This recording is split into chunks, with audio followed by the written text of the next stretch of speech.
Hi guys, how are you? I think you are fine at home. So, guys, we are discussing about class ninth, chapter 4, a truly beautiful mind.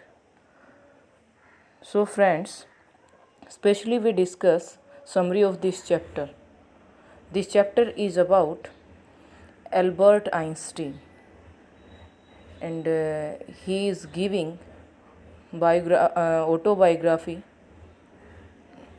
of his life through this chapter. And this chapter describes his childhood and what he does in future, and what does his parents say about Albert Einstein when he was a child. So guys, this chapter describes the summary and especially with explanation. So this chapter is about the life of Albert Einstein. ये chapter Albert Einstein की life से संबंधित है, from birth to death, birth से लेकर death तक. Who was an outstanding personality, जो कि एक आउटस्टैंडिंग पर्सनालिटी है, साइंटिफिक पर्सनालिटी है. He was a great scientist. He gave many theories of space and time. उसने बहुत सारी थ्योरीज भी दी हैं स्पेस के बारे में, अंतरिक्ष के बारे में और टाइम के बारे में. He was born to German parents. उसका जन्म जर्मन पेरेंट्स के द्वारा हुआ. ऑन 14 मार्च 1879, 14 मार्च को 1879 को इन उल्म, उल्म में हुआ, जर्मनी में, जो कि जर्मनी कंट्री में है, उल्म जगह, वहाँ पर उनका जन्म हुआ जर्मन पेरेंट्स के द्वारा. His mother thought that he was abnormal child. उसकी मदर ने सोचा कि एल्बर्ट आइंस्टीन एक एबनॉर्मल चाइल्ड है, क्योंकि स्टार्टिंग में उनके जो सिम्टम्स दिख रहे थे, उनका सिर बहुत बड़ा था, वो बहुत कम बोलते थे और अपनी सराउंडिंग्स में कोई इंटरेस्ट नहीं लेते थे. तो उसकी मदर को लगा कि ये एबनॉर्मल चाइल्ड है. Because his head was too large, क्योंकि उसका जो हेड था वो बहुत बड़ा था. In comparison to other childrens, दूसरे बच्चों के बजाय. He started speaking when he was 2.5 years old. उसने बोलना शुरू किया जब वो 2.5 साल का था. ही लाइक्स मैकेनिकल टॉयज़, वो मैकेनिकल टॉयज़ को लाइक करता था. And never played with other childrens, और दूसरे बच्चों के साथ भी कभी नहीं खेलता था. So children cold him brother boring. ये आपको क्वेश्चन भी आएगा कि बच्चे उसको बोरिंग ब्रदर क्यों कहते थे. Why the children cold Einstein brother boring. तो वो इसलिए उसको बोरिंग कहते थे क्योंकि वो डल सा रहता था, इनएक्टिव सा रहता था, दूसरे बच्चों के साथ मिक्सअप नहीं होता था. At the age of 6 he learn to play Einstein's at the age of 6 he learn to play violin. 6 साल की उम्र में उसने वोयलिन बजाना सीख लिया. When Einstein's parents shifted to Milan, जब आइंस्टीन के पेरेंट्स कहाँ चले गए, शिफ्टेड टू मिलान, मिलान चले गए. And he went to high school in Munich, और उसको कहाँ जाना पड़ा, और वो मुनीक के स्कूल, हाई स्कूल में जाने लगा. एट द एज ऑफ 15 की एज में ही लेफ्ट द हाई स्कूल, उसने हाई स्कूल को भी छोड़ दिया. Because of uncomfort of the school regimentation, क्योंकि स्कूल के जो रूल रेगुलेशन थी, जो वहाँ के डिसिप्लिनरी सिस्टम था, वो बहुत ही ज़्यादा स्ट्रिक्ट था, तो इसीलिए उन्होंने उसको छोड़ दिया. ही ऑफन क्लैश्ड विद टीचर्स, वो हमेशा टीचर्स के साथ भी क्लैशिंग करते थे, लड़ते झगड़ते थे.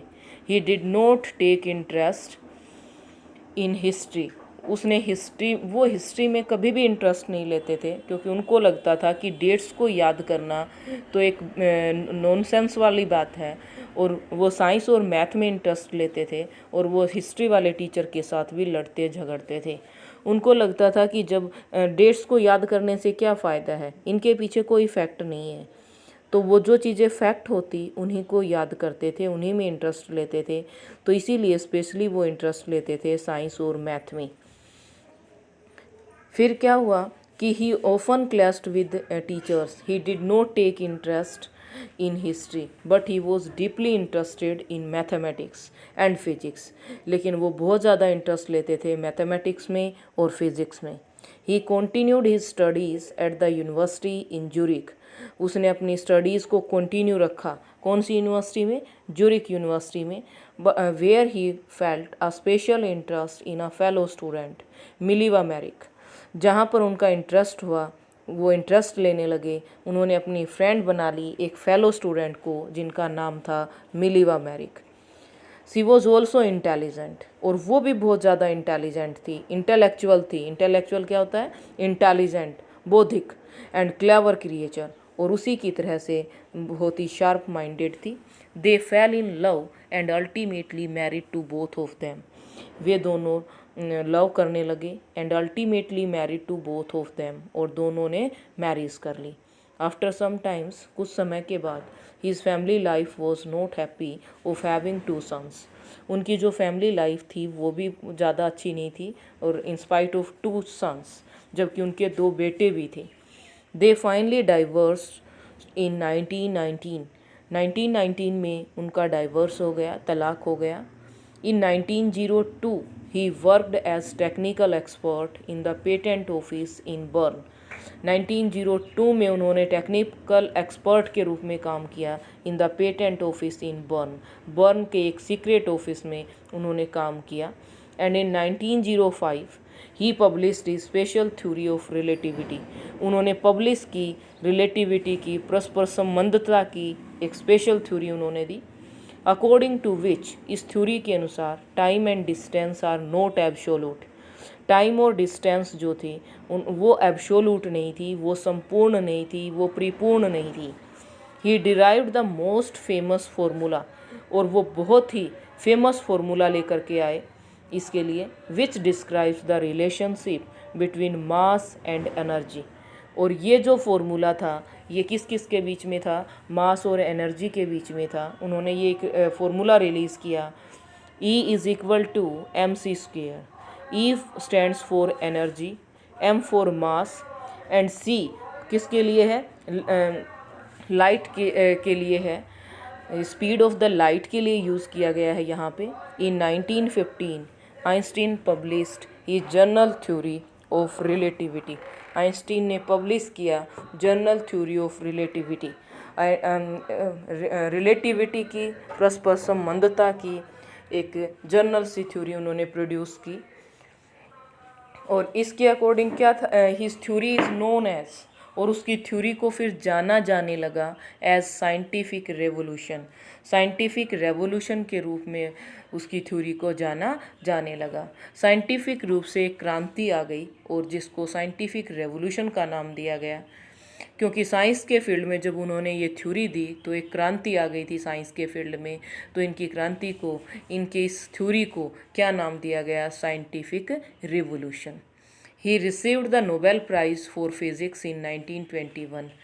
उन्होंने 1921 में नोबेल प्राइज़ मिला.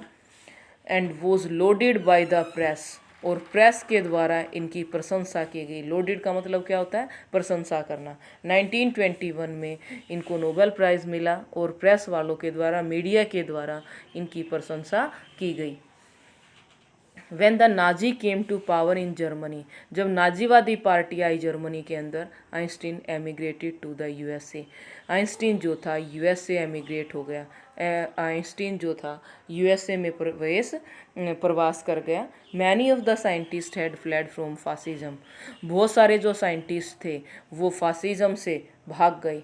एंड दे वर अफ्रेड, और उनको ये भय भी था, वो भयभीत भी थे, that Nazis could build an atom bomb, कि जो नाजी पार्टी थी वो एटमिक बम बनाएगी. और एटमिक बम का जो डिस्ट्रक्शन था उसको आइंस्टीन को पहले से ही पता था कि वो क्या हो सकता है, कितना खतरा उससे हो सकता है. Einstein was shocked. आइंस्टीन को बड़ा शौक लगा by the extent of the destruction. उस डिस्ट्रक्शन की सीमा से कि कितना ये लॉस करेगी. Caused by the atom bomb, जो एटम बम के द्वारा लॉस हुआ. And wrote a letter to the American president, और अमेरिकन प्रेसिडेंट को एक लेटर लिखा, और उस प्रेसिडेंट का नाम क्या था, Franklin D Roosevelt, on August 2 1939।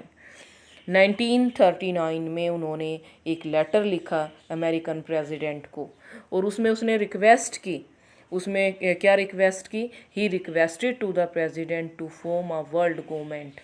ये आपको एक क्वेश्चन भी आएगा। तो उसने रिक्वेस्ट की उस प्रेसिडेंट से कि एक वर्ल्ड गवर्नमेंट बनाई जाए, सबकी एक कॉमन गवर्नमेंट बनाई जाए, एंड स्टार्टेड एन एजिटेशन, और एक अभियान शुरू किया for the end to the arms buildup, जो हथियार बनाए जा रहे थे उनकी समाप्ति के लिए, उनकी रोक लगाने के लिए एक अभियान चलाया। He also started A campaign for piece and democracy, उन्होंने एक अभियान शांति और लोकतांत्रिक राज्य के लिए बनाया। ही रिमेंबर्ड, उसे याद किया जाता है एज वर्ल्ड सिटीजन, इन सब कामों के लिए उसको वर्ल्ड सिटीजन के रूप में याद किया जाता है।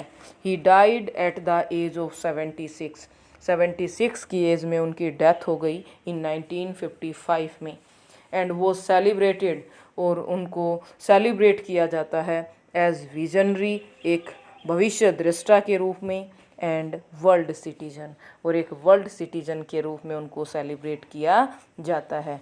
आज भी दुनिया में उनका नाम है और उनको याद किया जाता है, तो तभी से उनको वर्ल्ड सिटीजन के नाम से भी जाना जाता है। तो फ्रेंड्स, ये थी हमारी समरी 4th चैप्टर की, a truly beautiful mind related to Albert Einstein.